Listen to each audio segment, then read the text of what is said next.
Welcome. आज हम कक्षा 6 के विज्ञान की कुछ रिवीजन करेंगे। जड़, तना, पत्ते, टहनी, फल, फूल, पौधे के भाग होते हैं। मधुमक्खियाँ फूलों के मकरंद से शहद बनाती हैं। कार्बोहाइड्रेट, वसा, प्रोटीन, खनिज, लवण और विटामिन्स हमारे भोजन के पोषक तत्व हैं। प्रोटीन के परीक्षण के लिए कॉपर सल्फेट और कास्टिक सोडा प्रयोग में किया जाता है। हमें सभी पोषक तत्वों की आवश्यकता होती है। रेशे प्राकृतिक और संश्लिष्ट दो प्रकार के होते हैं। कपास से तागा और तागे से वस्त्र बनाए जाते हैं। कठोर पदार्थ खरोंचे जा सकते हैं परंतु कोमल पदार्थ नहीं। जल में घुलने वाले पदार्थों को विलेय पदार्थ कहते हैं। हाथ के द्वारा चुनने की विधि को हस्त चयन कहते हैं।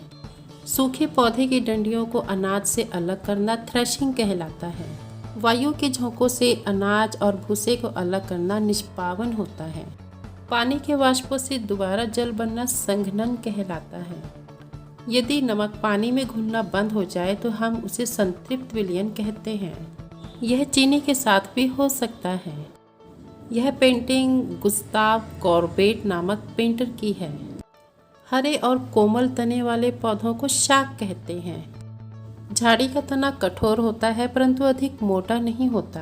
वृक्ष में ऊंचाई से टहनियाँ निकलती हैं और तना बहुत मोटा होता है। जो पौधे भूमि पर फैलते हैं उन्हें विसर्पी लता कहते हैं। जो पौधे किसी सहारे के साथ ऊपर चढ़ते हैं उन्हें आरोही कहते हैं। पत्ती में जालिका और समानांतर दो शिरा विन्यास होते हैं।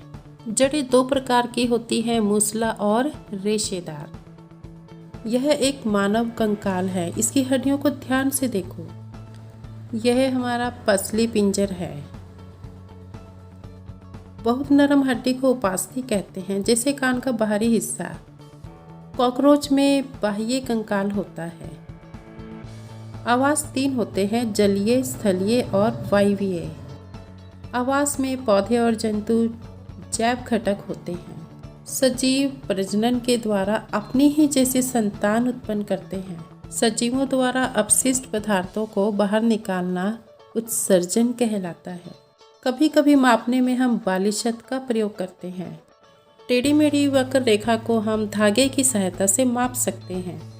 जब कोई वस्तु सीधी रेखा में चलती है तो वह सरल रेखीय गति होती है। अपने अक्ष के चारों ओर घूमने में वर्तुल गति होती है। आवर्ती गति बार बार होती है। प्रकाश बिल्कुल सीधी रेखा में गमन करता है। दर्पण पर यदि प्रकाश डाला जाए तो यह प्रकाश को परावर्तित कर देता है। यह एक प्राकृतिक सूची छिद्र कैमरा है। परिदर्शी में दर्पण 45 डिग्री के कोण पर लगे होते हैं। चुंबक की खोज मैग्नेस नामक गडरिये ने की थी। चुंबकें कई प्रकार की होती हैं। चुंबक की शक्ति उसके उत्तरी और दक्षिणी ध्रुव पर ही होती है। जो पदार्थ चुंबक की तरफ आकर्षित होते हैं चुंबकीय पदार्थ कहलाते हैं।